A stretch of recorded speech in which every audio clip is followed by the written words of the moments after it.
A situação em Israel com os bárbaros ataques terroristas do Hamas, claro, é assunto obrigatório.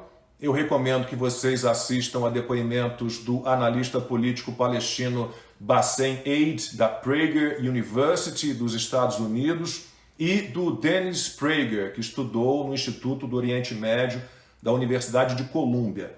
Também indico os perfis nas redes sociais do André Leist, brasileiro e israelense, especialista em Oriente Médio, e do Stand With Us Brasil, que o André, que eu já entrevistei algumas vezes, preside, para ficar bem clara a situação e destruir as mentiras que são contadas sobre os terroristas do Hamas e sobre o Estado de Israel. Eu quero me fixar na trágica cobertura que grande parte da imprensa aqui no Brasil está fazendo sobre os terríveis ataques terroristas do Hamas. Hoje, no vídeo curto, eu falei de algumas expressões que os jornalistas estão usando nas suas matérias. O Hamas está sendo tratado como grupo armado, movimento palestino, grupo, organização, facção islâmica. Os terroristas estão sendo chamados de combatentes, manifestantes, militantes, esquadrões palestinos, homens armados. E os ataques brutais viraram ofensiva palestina, ofensiva militar, embates, conflito, infiltração de militantes, ameaça física. A Folha de São Paulo tem publicado ainda mais absurdos do que os outros veículos, conseguiu quase normalizar a selvageria, quase aprova a morte de inocentes, de civis vulneráveis, de mulheres, de crianças, de idosos. Publicou o seguinte: o ataque do Hamas é um lembrete do risco de manter um status quo injusto, uma lição que vale para outros governos no mundo. E foi além. Deu a entender que o primeiro-ministro de Israel, Benjamin Netanyahu, tem parcela de culpa nos ataques. E por quê?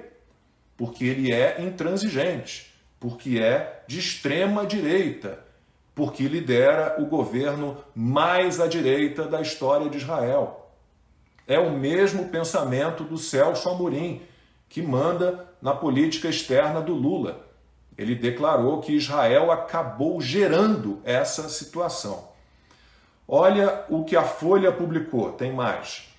Israel está hoje nas mãos de uma extrema-direita que aposta no não acordo e na gestão do conflito. A lógica de terror do Hamas aponta para uma perspectiva de que não é mais possível administrar o conflito. Ouviram? Lógica do terror. Vocês lembram da filósofa Márcia Tiburi defendendo a lógica do assalto, que os assaltantes têm o direito de cometer seus crimes porque eles são vítimas da sociedade, e os terroristas do Hamas são vítimas de Israel.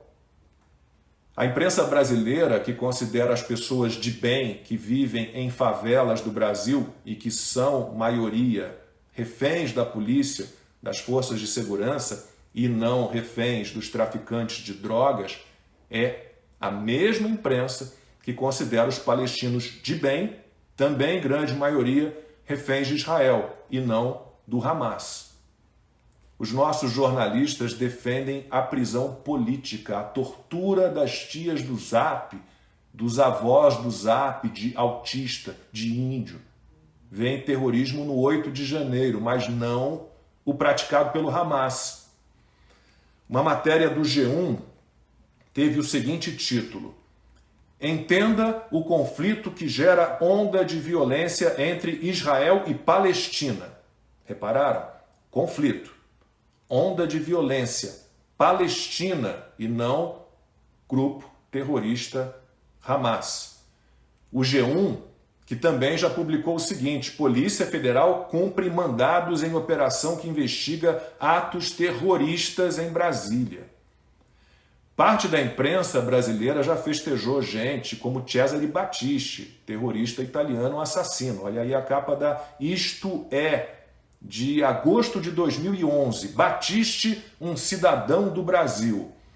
Outro terrorista que nem sempre foi questionado, Carlos Marighella, matéria do jornal Estado de Minas, de novembro de 2021. Wagner Moura, Marighella é a resposta à tragédia do governo Bolsonaro. Tem filme enchendo a bola do terrorista, mas vocês já leram o Manual do Guerrilheiro Urbano, escrito pelo Marighella? São dicas de como assaltar, roubar, sequestrar, de como matar.